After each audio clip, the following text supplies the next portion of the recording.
Think hippos are just lazy river giants who spend their days lounging in the water? Think again. These massive mammals are actually Africa's deadliest land animals, claiming more human lives each year than lions, elephants, and crocodiles combined. Despite weighing up to 8,000 pounds, hippos can outrun humans, reaching speeds of 19 miles per hour on land.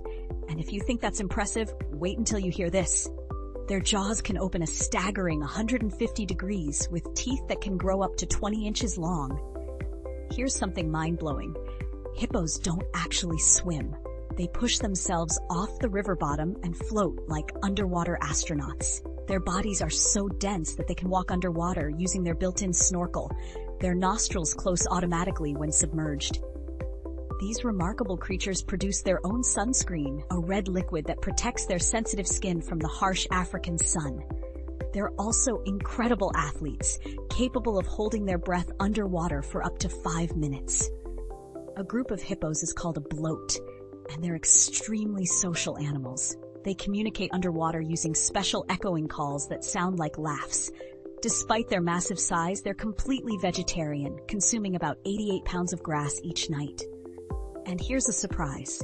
They're more closely related to whales than to any land animal. These fascinating creatures truly are nature's most remarkable giants.